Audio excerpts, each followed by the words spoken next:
If you're having suicidal thoughts or feelings or feel like you have no hope, please call 988. There, you can talk to someone who not only cares about your story, but cares about you. Please reach out today. Thomas P. Murphy once said, "Minutes are worth more than money. Spend them wisely." At Minutes Wisely, we take that to heart. Our mission is to decrease veteran suicide by providing life-changing experiences for veterans, first responders, and Gold Star families. We believe that we can make a lasting impact by rekindling a sense of purpose and fostering community through sponsored tickets to sporting events. These experiences are not just about the game, they're about the moments that can change lives. A simple sporting event can boost joy and instill a sense of renewed hope and purpose for those who have served. Join us in making a difference, become a moment maker, and empower a veteran with rediscovered hope. Visit minuteswisely.com for more information and to get involved. Together, we can make every moment count.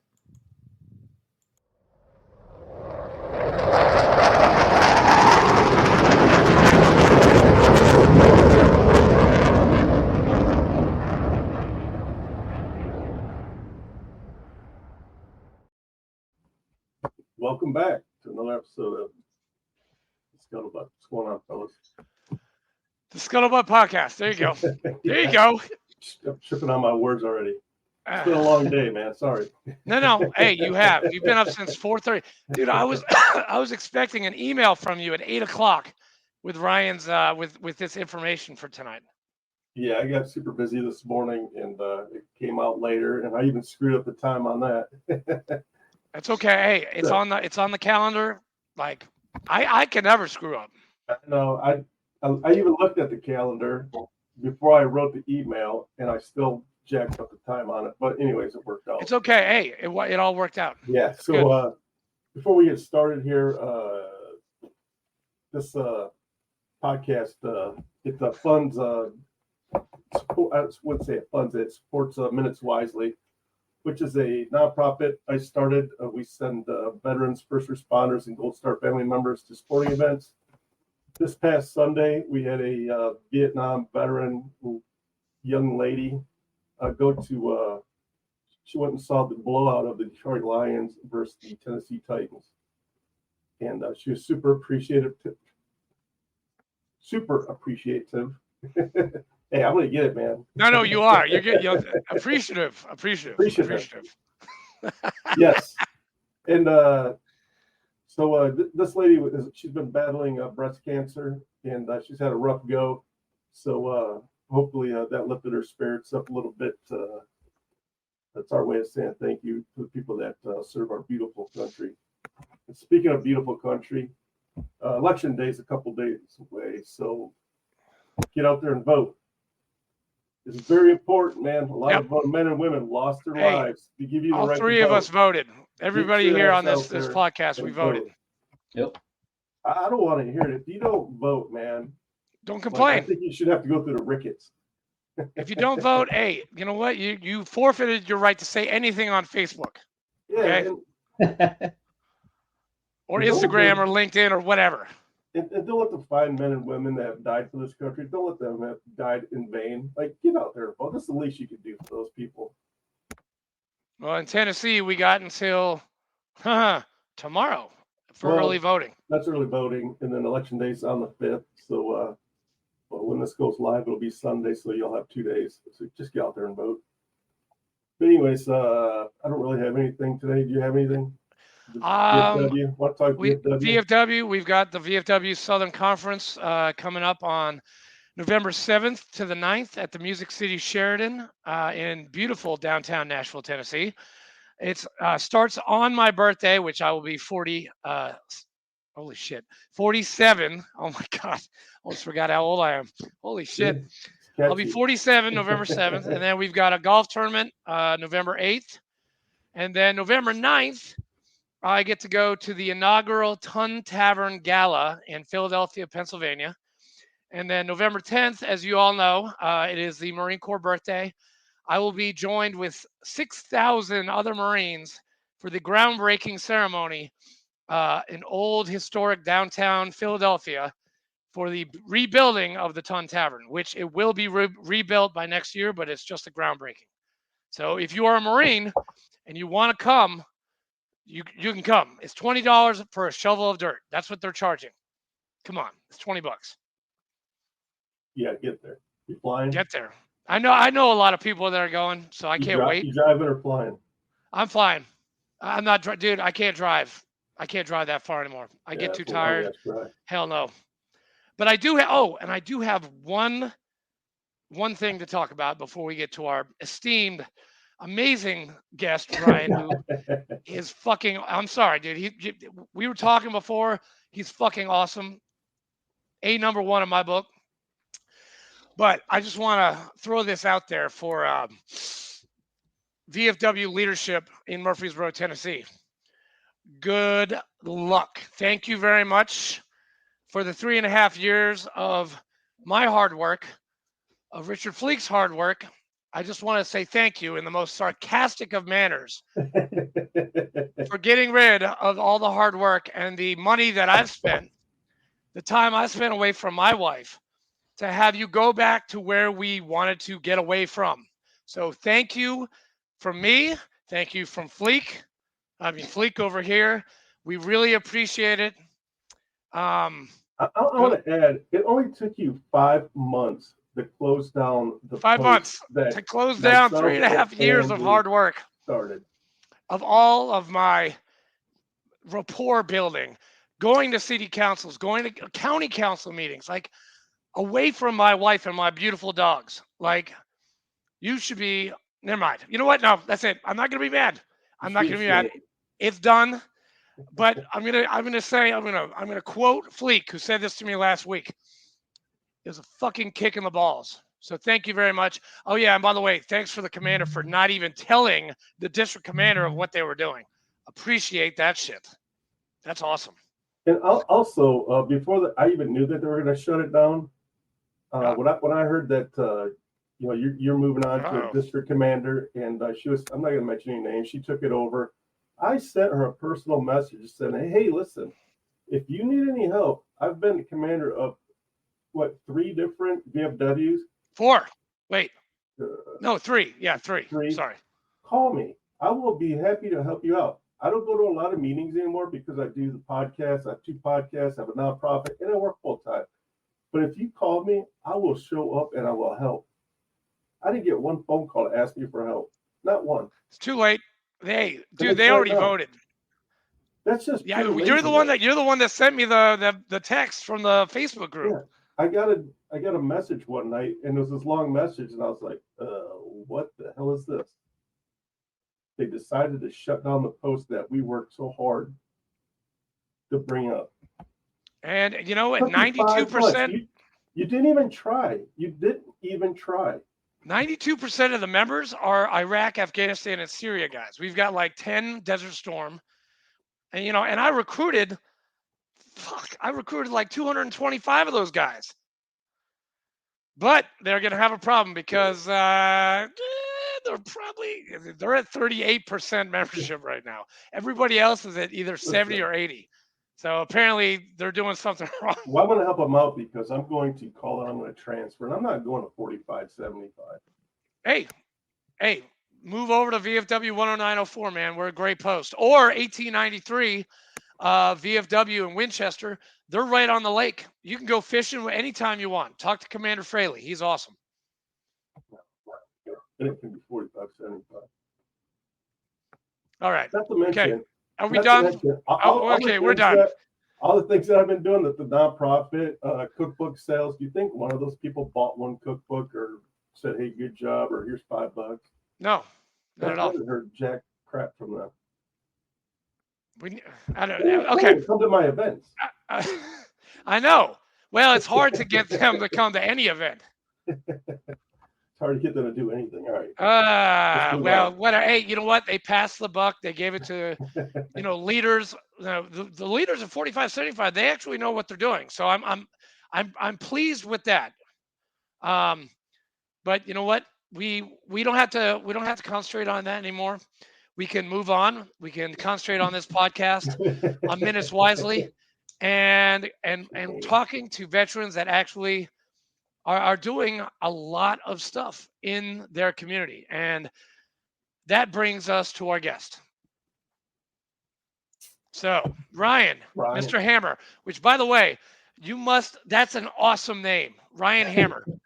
Like in boot camp, dude, I swear to God, they must have loved you in boot camp with a name like that. It never ended, especially when I pinned on captain, because right at the same time there was a cartoon. Yeah, I know. I'm sorry, but yeah, hoorah, sir! Dude, I'm my retired. Asshole just puckered up just a little bit. Damn.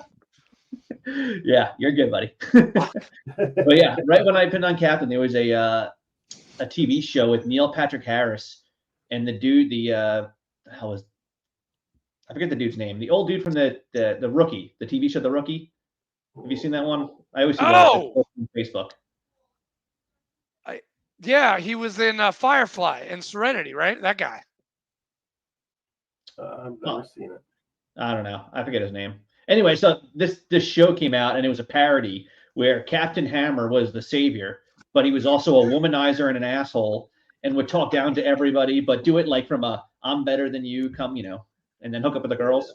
Yeah. So of course they all got T-shirts made with the logo from Captain Hammer on there, and yeah. That's hot, dude. That's awesome. It was funny. We had some good times about that. Dude, they should use Captain Hammer in all of the Vet TV sketches, because that would be fucking hilarious. There you go. You should talk to Donnie O'Malley about that. Donnie, if you're listening, you gotta talk to this guy, dude. This guy's funny as shit. Let's talk. Yeah. So Ryan, please introduce yourself. Who are you? Sure. Ryan Hammer. I live in Charleston. I'm from New York originally. Chucktown. Yeah, Chucktown. It's paradise down here. I can't wait to come visit you. Anytime you want. So, was Air Force, Security Forces officer. Sorry for being on the dark side. Yeah, kind of a short story, but an open book. Wow. Where did you go to high school? I mean, you grew up in New York. Like, did you like Hell's Kitchen, Brooklyn? No. Upstate? Right on the border of Queens and Nassau County, town called Garden City. If you know where like Adelphi University is or Nassau Coliseum. Or okay. Right there. After that, went down to college, University of Maryland. Did ROTC out of there. Commissioned out of Maryland. You're a Terrapin? I am a Terrapin. Although after this weekend. Holy shit! Great lacrosse team. Great lacrosse team, but after this weekend, Timmy's team kind of made us look pretty bad. Ooh. We played Minnesota. Minnesota kind of crushed us. Still hurts. Still fresh. Damn, sorry. Terrapin's not a very good name for a football team. I mean, a terrapin is just a really kick-ass turtle, and awesome turtle. But a turtle's slow. I mean, not Donatello or Raphael. They kick some serious ass. Leonardo. Absolutely. Hell in a shell. You better watch out. Okay. And then you went to, where did you go to OCS? I did ROTC. So you just became a second lieutenant right out of the get-go. Right out of the get-go. I graduated college one day, and then the next day I had my commissioning at the Air Force Memorial in D.C. and pinned on second lieutenant and went off into the wild blue yonder and went off to, the ass backwards way to end up where I ended up. And I started out as a space and missiles officer, which is what the Air Force tasked me as. Was nowhere near smart enough for that. Ended up failing out of their tech school. Worked out a crack deal with the Security Forces operations officer. I was out at Vandenberg Air Force Base. Worked out a crack deal with him because they needed lieutenants. They were short, and I was a lieutenant that had to get cross-trained. So while they were at Air Force trying to figure out what to do with me, he brought me in, got me trained up, and I was operating as a flight commander, which is the same as in between like a PL and a company commander, because there's about 115 guys under me. But for whatever reason, one day there was some 06 that was doing a tour of the base, and he met me and liked me and put in a good word. And I shit you not, a week later, I got orders to go to PCS and go off to SF school. So where's that? That's down in Camp Bullis, down in Texas, right outside San Antonio, right in the Kung Fu Forest, they call it. Yeah, you're constantly knocking shit out of your face because it's all just like vines and just thorn bushes, and you're pumping through the freaking hills of Texas, and it's 110 degrees, and yeah, truly a Damn. good time. Yeah, that kind of, well, the 110, that kind of sucks. Damn. Yeah, well, it's San Antonio in the summer. What do you expect? Oof. Now, Yeah. what you do? What happened after that? What went on after that? I was stationed out at Barksdale. Did a lot of cool stuff over there. Ran a hostage negotiation team, doing PL1 security. We helped stand up Global Strike Command back in the day, and then moved from there over to Incirlik Air Base in Turkey. So there for 15 months. Did some, again, really cool stuff over there. Just everywhere you went, the mission changed. It was just depending on what the location was and what the mission was over there, and you just had to kind of keep picking up the slack and figuring out how to handle different situations, because you're trained for one thing, but the mission dictates something else. So you got to learn quick and fill in the gaps. The situation dictates. Awesome.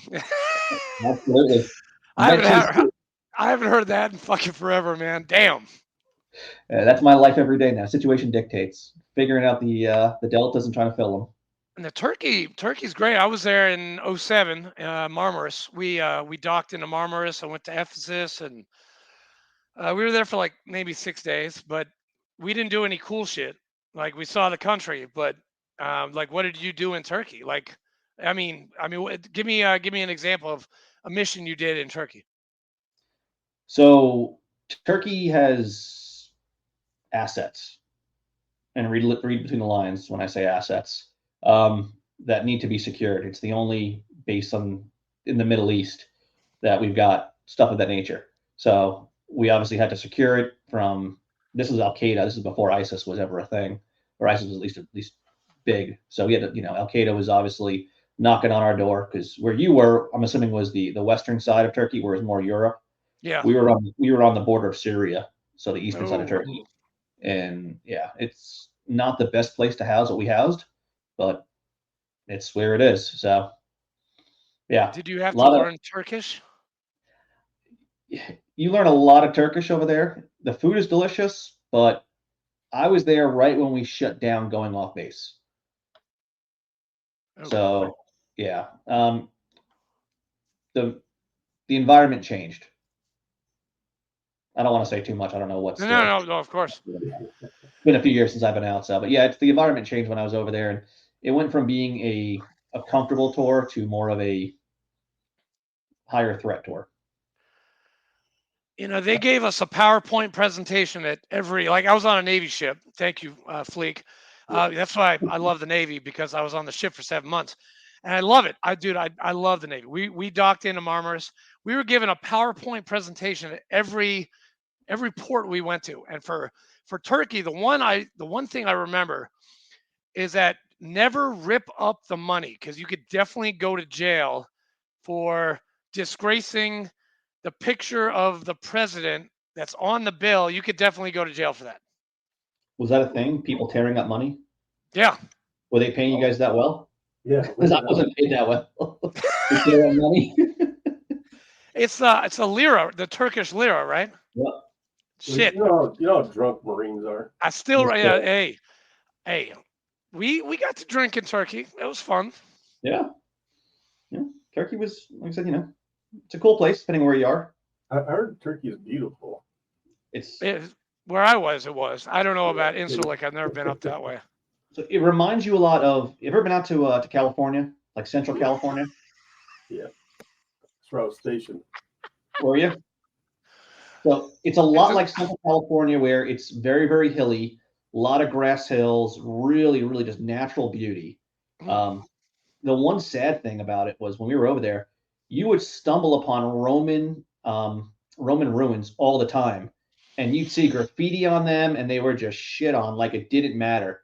And you're looking at like, this is a 2,000-year-old amphitheater that is still in relatively good condition, and you guys are just building on top of it. Like, mind blowing how there was just zero respect or appreciation for all that history and all that culture. And the Romans, dude, they had a lot of fucking. They built a lot of fucking things in Turkey, They did. or Asia Minor, as they called it, Asia Minor, Yes. way back in the day. Sorry, classical studies, man. Don't get me on my nerd shit. Seriously. I'm half Greek, so that's part of my heritage right Oh there. my God, I didn't think Tikarite, back and forth. dude. Holy shit, you're Greek? Yeah. Ah, Tikarite, Kala. No. No. What's your last? Wait, Hammer. That's not Greek, is it? No. Half Greek. My mother's side is Greek. My father's side is not. Got My it. mother's side is Stathis. Stathis and Lagakos. STA. This. With the Americanized. thing. Yeah. Yeah. With Yeah. the what's that called? That's the I don't do. alpha, beta, gamma, delta, epsilon, zeta, theta, iota, kappa, lambda, mu, nu, si. I think I'm fourth generation. All I remember is that we went through to Ellis Island when I was a kid on a school trip and got to see my family's name on the wall. Dude, that's cool. Yeah. Yeah. But yeah, besides that, I don't speak near enough of it. I got the curse words down, but that's about it. Nice. See, Yeah. you, I dude, know my what is it? Scott. I love Greek people, man. I love it. I love eating Greek food. I love it. I knew you're a hockey player. You're fucking Greek. You're fucking you're an officer, which doesn't make any difference whatsoever. I don't know. I like officers. Forgive me on that one, please. Hey, make Fleek. mistakes, right? Huh? Yes, sir. We all make mistakes. Forgive me on that one. Hey, listen, my mom still holds it to this day. She's still mad that I did, because I joined at 26. I had a BA in classical studies before I enlisted into the Marine Corps. I was as old as my second lieutenant. I was the same age as my second lieutenants. I was as old as my first lieutenants. I was either the same age or a little bit younger, 1 year younger than my captains. Yeah. And I was like 5 years younger than my majors. It was fucking weird, dude. It was weird. Was it post 9/11 you came in? Oh yeah, 2004 to 2008, baby. What were your years? 04 to 10, 04 to 14. 04 was a good year to join, dude. It was. But I also hear 85 was a good year to join as well. Right. The Reagan years? Yeah. Dude, this guy was chasing down the fucking Russians in the USS Carl Vinson. That is dude, that is like the coolest thing I've ever heard in my entire life. Fleek, I'm sorry, I got to give you props for that. That is fucking cool. It was definitely cool. He got a patch for it and everything. Negative 30 degrees. What's the Carl Vinson? Is that the destroyer or what? No, it is a aircraft carrier. Huge. A lot of history with that one. That's Top awesome. Gun was filmed on the deck Was it of really? the USS Carl Vinson, the first one. Yeah. The good one. Yeah. Two of my friends are in the movie. Really? That's cool, right? Immortalized forever. Yep. Damn. Yep. So what do you shot. His whole head is filled the whole entire screen. Dude, I was just watching that last night. I was trying to see him. Is he like in the you get cameos of his face? Taco's in the very beginning when the first jet lands. He's on the LSO, okay. He's on the LSO platform, and then Mike Igo is at the end with all the people. The planes are coming back to land, and they cut over to a guy on the deck, and all you see is his head. It's a big old headshot. He just lifts up his goggles. Oh, yeah, that's him. Okay, all right, good to go. Yeah, he was in my division, Mike Igo. Hoorah. So Ryan, what did you do after you got out? Like you had a good time with security forces. What did you do when you got out? Honestly, I kind of fucked my way into finance. Randomly, ass backwards, with no plan to get there. I was buying a house, and the broker who was doing my loan was looking for investors, and I just kind of fell into that. Became a silent partner. I got a hard time staying silent, so I became more active. We didn't agree on how to treat people. Military taught us to treat people like assets, like your greatest asset, and help empower them and train them and improve their lives and, appreciate them. And he looked at them more as a commodity where they were there to help make money, and that was it.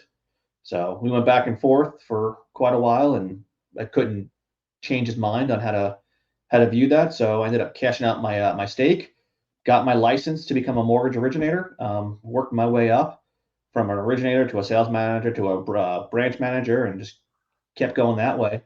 And then in 2020, after a great year of writing mortgages, I started the Veteran Mortgage Team. There's a lot of folks out there that I knew would be really good at writing mortgages, but don't know that it exists. And those that do know how it exists, a lot of them didn't know how to get into it. It's a great career that lines up really well with what we learned in the military. You got to be creative. You got to think outside the box. You got to know the guidelines and operate within them, but know your left and right boundaries and know how to push the line in order to, in order to, help accomplish the goal. But the beauty of it was whenever you accomplished that goal, you were helping someone achieve what they wanted. So it wasn't like you were out there selling something or pushing something that people didn't need or didn't want. You were just helping to facilitate their needs. It's also very lucrative. So bringing folks in, they can, if they're living paycheck to paycheck or struggling to get by, this was an opportunity to have a really good career, make really good money while also helping people. So we started that in 2020. We've brought in a ton of folks who are leaving active duty, a lot of folks that are veterans that are on the outside that just weren't happy with what they were doing, trained them from scratch, and gave them a new career. So we've evolved a lot since our beginnings as a mortgage team. We've added on commercial lending, and recently just added on insurance as well, life, property casualty insurance, so home and auto, and now ventured into life insurance. Wow. We interviewed another one about a year ago, a Marine out of Michigan. Do you remember his name, Andrew? The Marine mortgage guy. The Marine mortgage guy. Hold on. Let me look it up. What's his name, Ryan or something too? It's on Spotify, right? Shit. Hold on. A year ago.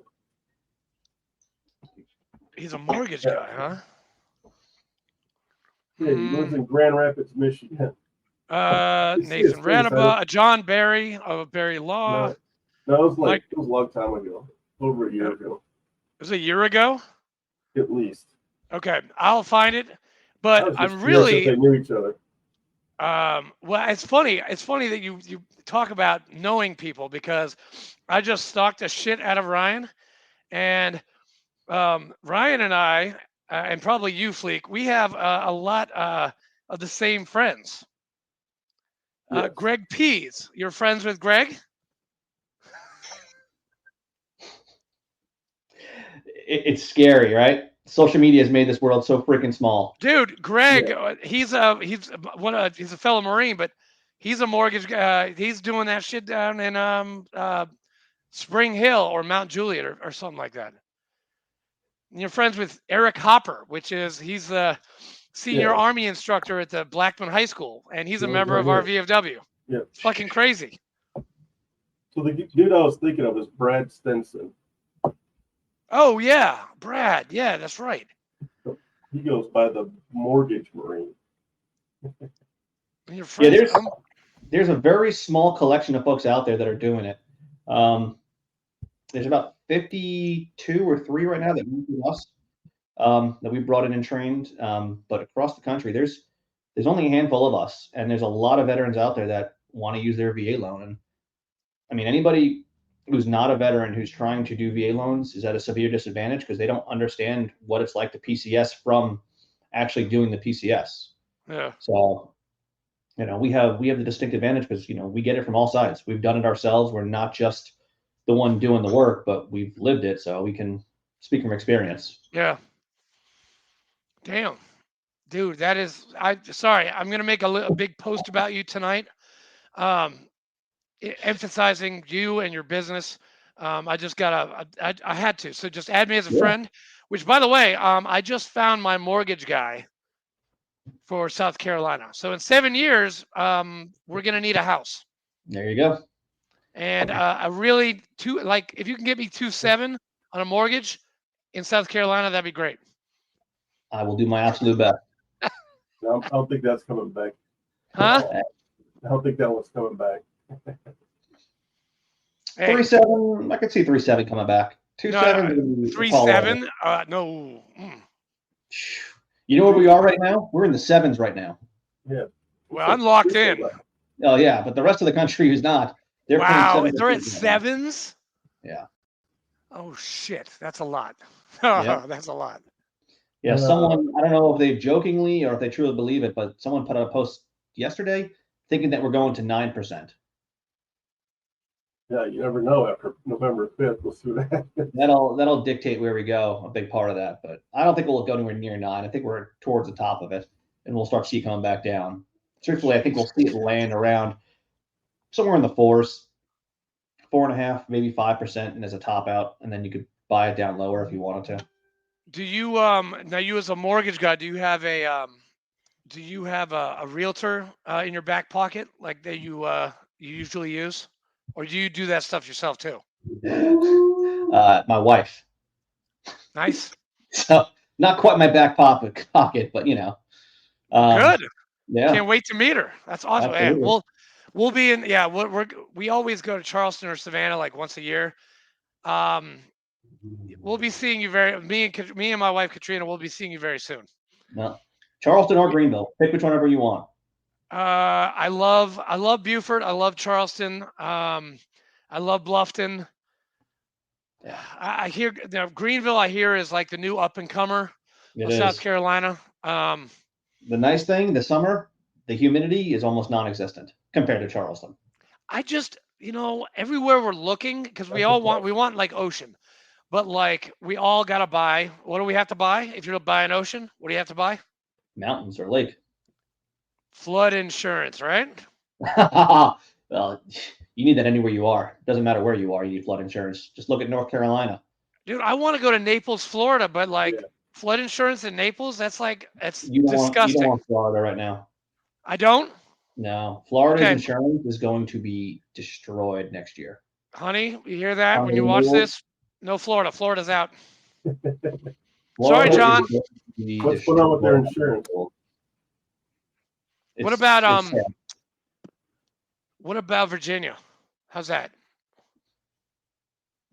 I mean, it's medium, not good or bad. I mean, it's kind of okay. They haven't been hit with any major storms. There's nothing really significant happening there. They're not one of the challenge states. So taxes are pretty standard there. They're not high. They're not rock bottom. They're kind of, status quo. Shit, my wife told me like, hey, let's go to Massachusetts. I'm like, no. I had to live there for 6 years before I get any tax exemption. So that's out. No, sorry, hon. Yeah, no. Virginia's, depending where you are, could be expensive, but there's some good areas. So we operate in all 50 states. Chicago, really, Fleek? They're in the world. I've been watching their mayor, man. You guys are jackass. Hey, listen, my wife, her parents have a condo in Wooddale, and after they're gone, she's probably going to sell it because we don't really go to Chicago that often. You go to Chicago more than we do. Why Chicago? She lived there for 9 years and her family's there. And the Blackhawks, they used to be good with Chris Chelios, but they ain't too hot this year. They've got, what's his name? The kid. Oh yeah. Bedard. Yeah. Yeah, they do. Yeah. Okay. They do have him. He's the next Conor McGregor, isn't he? David, what his name is? Conor McDavid? Although he's hurt right now. I hope he fails. So Ryan, as a fellow defenseman, because you are a hockey defenseman, like you said before, what's your number? 2. Ooh. Brian Leach. Number 9. Nice. 2's a good one. I like that. Nice. Who was 9? Why'd you pick 9? Fleek, who was 9? Gordie Howe. Booyah! Right. I was thinking Ray Bourque, Bruins fan, defenseman, but. Oh, Ray Bourque, number 77. 77, yeah. And then Phil Esposito was number 7, and Ray loved Phil Esposito so much, he took 7 and he put another 7 on him. Yep. But hey, you can't. Okay. I have to ask you this as a hockey man, and Fleek runs a podcast, so he talks about hockey. He talks about all kinds of sports. So Ryan, you might need to be on Fleek's nosebleed report on Sunday at 9:00. All right. You might want to fill him in on what's going on with the Rangers. But especially this Sunday, we could talk about how bad the Yankees got beat. Don't start and that, you can please. chime in on that. Yeah. Game starts in what, an hour and 20, hour and 6 We can minutes? talk about Freddie Freeman, what a study is. Did you see that dipshit in right field last night trying to rip the freaking glove off the dude's hand? Yes. I was like, holy hell. Did you see that, Andrew? I did. I heard he got a lifetime ban from Yankee Stadium. He Oh my should God. have. Well, They he's a should put his season ticket ass in holder jail. too, the report I read said. Wait, what's how many games is it now? This is game 5. Game It's 5 5? is in an hour. Yep. Okay. Oh, it's tonight? Yeah. Okay, good. Yeah, they're playing back to back for some reason. So the originality of my question before we got sidetracked on how bad the Yankees are doing. Sorry. Who is the GOAT of hockey? I mean, Wayne Gretzky's the GOAT of hockey. Oh, you said Wayne Gretzky. Okay, you're a Wayne. I'm a Bobby Orr guy, but okay. Well, I don't have any problem with Wayne. Wayne is fucking awesome. Wayne is amazing. Sorry. I think Wayne revolutionized the game for the modern era. Yes. Yeah. And this coming from a defense. Were you an offensive defenseman or a defensive defenseman? I was a stay-at-home defenseman. I was the guy who'd love to go in the corners. Okay. Oh shit. Damn, I'd love to go up again. I'd love to skate with you, dude. I really would. I'd like to see. How's your backward skating? Good? Yeah. When's the last time you skated? There's 2 rinks in Charleston, so whenever you want to come. Oh, that's right. The Sting. Okay. Yes. By the way, there's 2 amateur rinks in Charleston. It's a double. the Stingrays. Yep. My buddy still played for him for the Stingrays. Do you Clark know who Jones. used to coach the Stingrays? Who? Spencer Carberry, Yes, he the did. coach of the Capitals. Yeah, he did. He was My my wife's buddy- son when he was here. My She saw buddy. him on TV last year. She's like, "Why is Spencer on TV?" Wow. Because he coaches the Capitals. He's Yeah. like, he lives in Charleston. I'm like, not anymore. He doesn't. Uh-huh. Yeah. Small world. But my buddy, I grew up playing hockey with. He went to Union College. Okay, they don't take a lot of Americans at Union. Like they're all, they're all Canadians or they're all like Russians or whatever. So he's the only American on the team. He played for the Stingrays for like 2 years. Like, dude, seriously, he's ambidextrous. He could shoot right and left. He could switch. Like it would totally like keep me in awe. Was he a straight blade Like because we of would that? practice. He had a straight blade and he could go from left to right. Yeah. No problem. Like shoot right and shoot left. I mean, I'd never That's seen unique. anyone do it That's before in my life. Yeah, that's unique. You don't find that. No, I mean, shit, wait, hold on. I shoot this way, so it curves this way. Yep. Shit. I'm a righty? Lefty? No, I'm a lefty. Am I a lefty or a righty? I got my sticks in the corner. I mean, yeah, I'll bring them. Dude, I'll drive to Charleston. We will go. I'll bring my Bauer 2000s, which I still have, by the way. Oh, man. You're going to have to supply everything else because I got rid of fucking everything.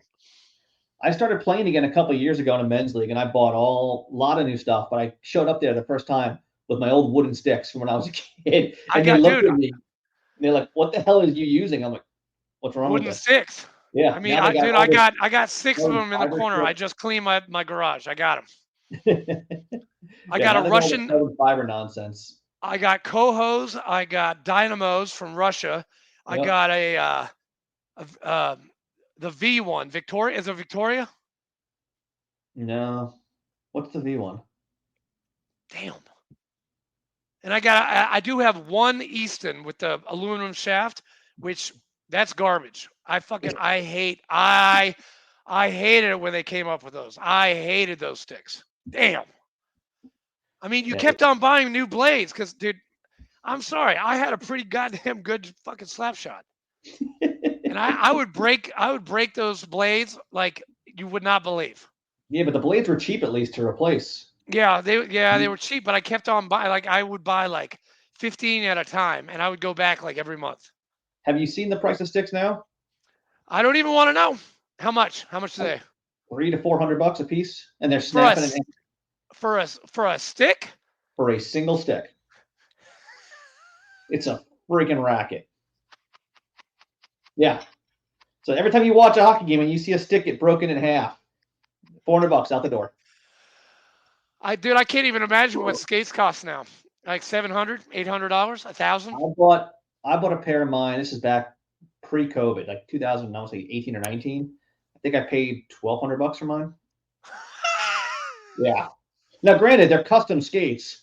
There's a company out there now that like 3D measures your foot and makes you custom skates and all. But still, $1,200 for skates. Yeah.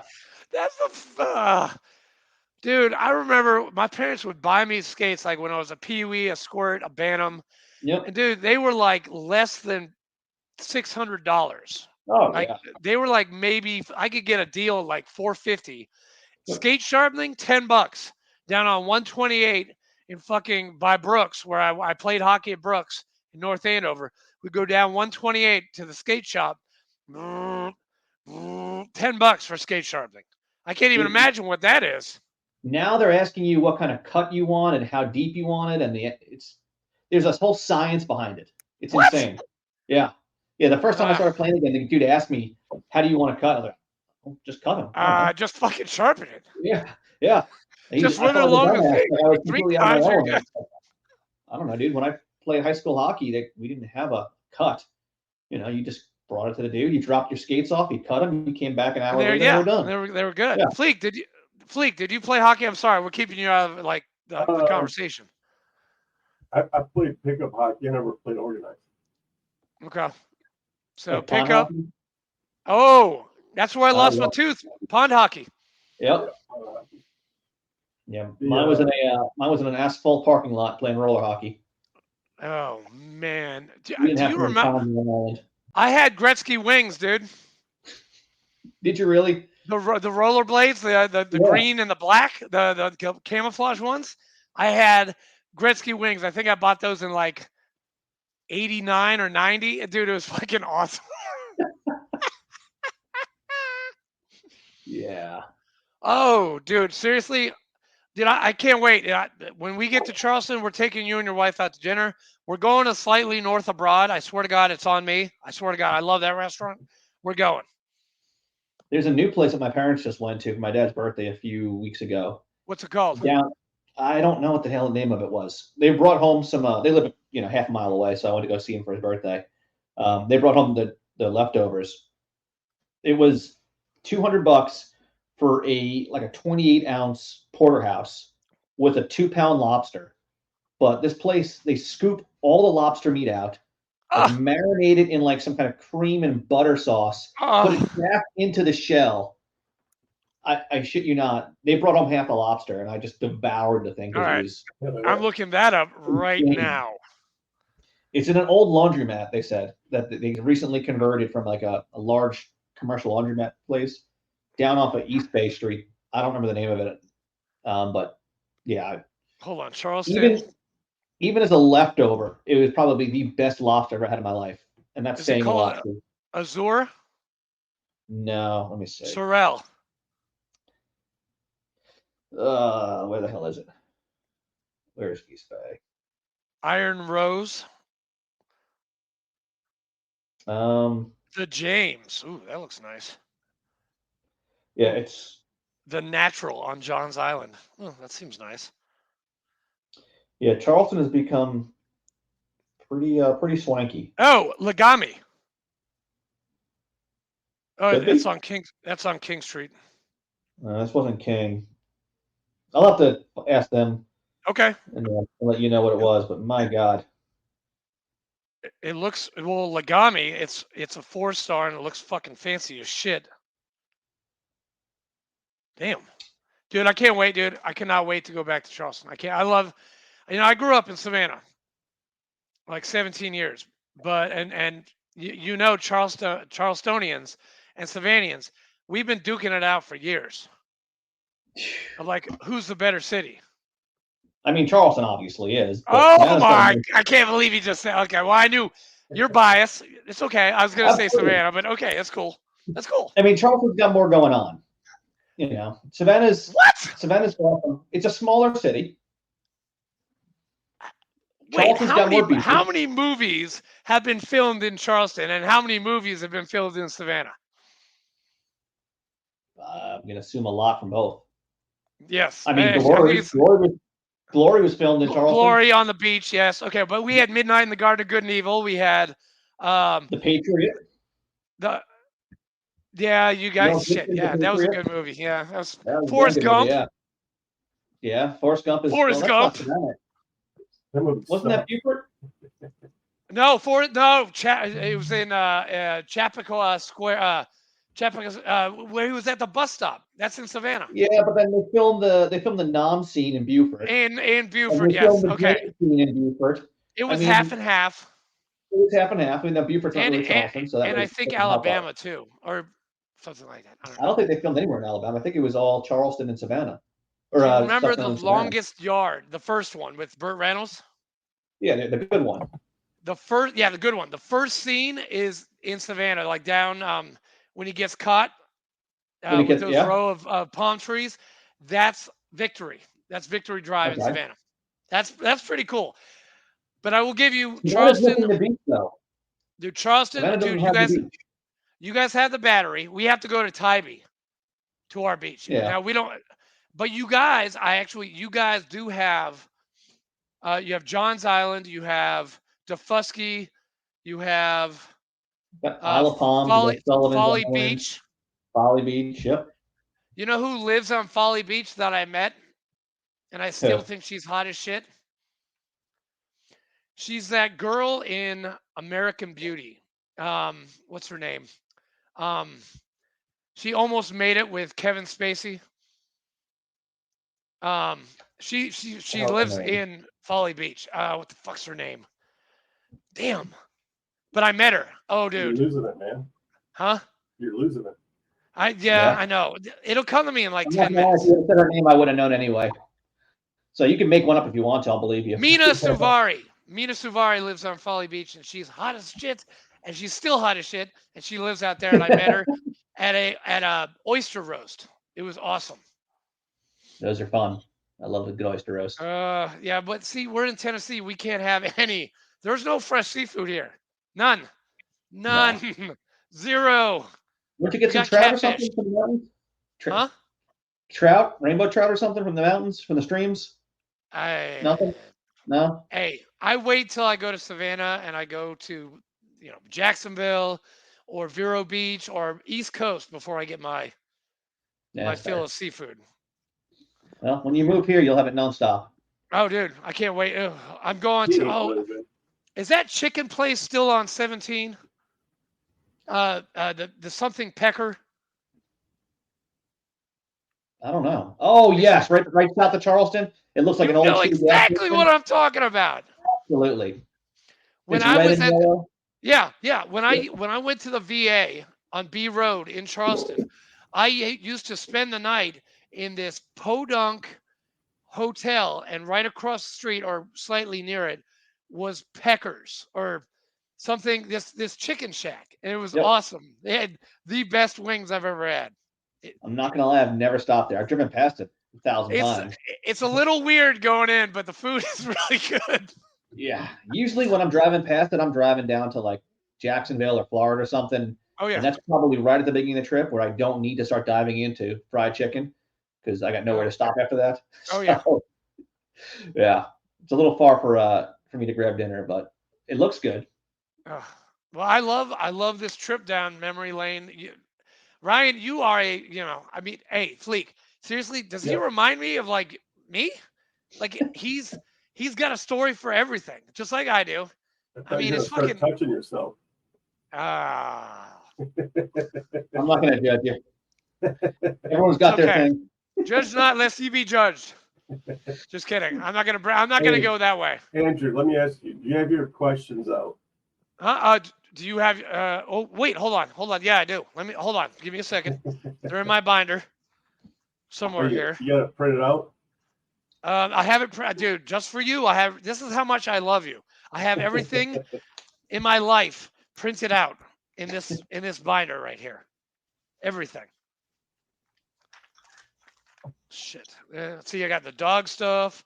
I got the cruise I'm going on in 2 years. Norwegian, by the way. Very nice. Yeah. And my wife, she turns 51, so I had to get her something good. You're a smart man. Yeah. Because if you don't, you're never gonna live it down. I love her. I love her to death. We're going on a Viking cruise in 50 days. Up here they are. Nope, that's a letter to my comrades. No, it's here. I know it is. Oh Lord. While he's looking, I'll explain what he's doing.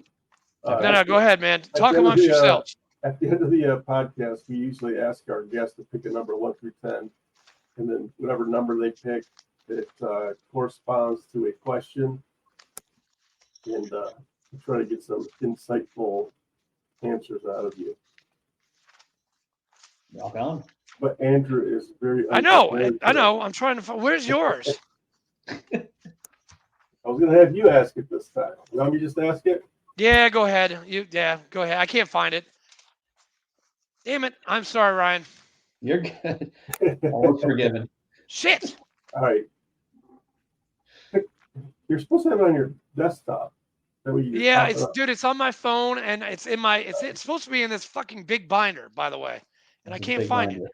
But you got to put a little tab on it so you can jump right to it. No, go ahead. All right, pick a number 1 through 10, and I'm going to ask you a question, whatever. 2. Oh, that's a good one. Nice. I don't think anybody's ever picked 2. Yeah, everybody picked 7. Good job. Everybody picks 7. It gets annoying as hell too, by the way. It does. All right, here's the question of the day. What was the most challenging obstacle you faced, and how did you overcome it? In service or afterwards? Probably service. Let's go with service. Poor leadership. The hardest thing to do is deal with a commander who had no foresight, no vision, and was only trying to operate to pass inspections. How did I handle it? Not very well. I went head to head and lost. Yeah, usually happens. I couldn't stand when one commander, actually 2 commanders in particular, were doing things in a way that put the troops in jeopardy just to pass the inspection that we had every year or every couple of years that would roll through. Because obviously there's a way to do it that passes the inspection, and there's a way to do it that actually results in mission success without casualties. We chose to train our troops to do it the way where we would have a battle of attrition, essentially, where we would lose a lot, but we would still meet the mission, as opposed to coming up with creative solutions, which we knew what they were and we had already written up, that would accomplish the same goal with minimal to no casualties, but it may not have been what the inspectors were looking for because it was unique and new, and it wasn't the same old, same old. So I went up head to head and argued my case and trained my guys to be prepared for the one that actually made sense and would keep them alive. And that didn't yield well because of, my rank did not rank his. So there's no bright, shiny Rosalind of that story. Sorry. Yeah. No, you're good, man. That's good. Fleek, are you okay? Yeah, I'm gonna go eat dinner and watch the World Series. Okay. And Ryan's gonna watch the World Series. Yeah. I'm gonna watch the World Series. And Ryan, I just want to thank you, man. You're gonna get a nice shout out from me and from Fleek. He does it more professionally than I do. But yeah, you're gonna see something. Just add me as a friend on Facebook. You'll see my request today. But yeah, you're gonna see some stuff, and it's been an honor and a pleasure. And I'm gonna hold you to it. You're gonna come out to dinner with us when we're staying in Charleston, because we are gonna be getting our presidential suite down in Charleston, and we're gonna be having a good time. Let's do it. So we'll take the Okay. boat out. We'll just have some You good have a time. boat? Oh, Yeah. He's got a Said that fucking boat. in the beginning, man. He's got a boat. You can go Yeah. diving about that. Do you My dive? wife I do. used to boat, but I got a boat. Did you just ask me if he dives? You had a I did. 10-minute conversation. No. Do you dive from the boat? Is it I like a don't. dive? Huh? I could. See, I just haven't. I don't have You anybody to got- dive with. you got to put a red flag out there. Yeah, that's fine. We can do it. We'll go offshore. No All right. problem. I have fins, I have goggles, and I have fins and goggles and a BC. I need everything else. Yeah. I heard there's a good dive shop here. I've been working too much to really to have fun. Dude, I I dive would love to dive with you, man. That'd be awesome. That'd be fun as shit. there's railroad cars they sank off the coast. There's tanks they sank off the coast. There's all sorts of cool shit. About 10, 15 miles off the coast. They made artificial reefs and all sorts of fun stuff. What about And it's that? only in like 35, 40 feet of water. It's not deep. What about what's that submarine they used in the Civil War? Isn't that sunk out in Charleston? No, they pulled that up. It's actually downtown. It's in a museum now. It's called the Really? Hunley. Yep, you can see it. Yeah, the Hunley. That's right. Yep. Damn. It's probably about maybe only, I don't know, 5 or maybe 15 feet long. It's not that big. So if you were diving on it, you'd probably miss it just because it's not a large Okay. artifact, submarine, whatever you want to call it. So Well, that's great, man. Well, I hope you guys have a good night. Yep. Fleek, thank you very Thank you. much. Ryan, Yeah, we'll thank be in you. touch. Thanks, We'll Ryan. be in touch, man. I look forward to it. All right, hold on for 1 second after I hit the end record. Just want to make sure everybody gets downloaded. Thanks for tuning in. Peace out. See you guys next Peace time. out, Scuttlebutt Nation. Yes.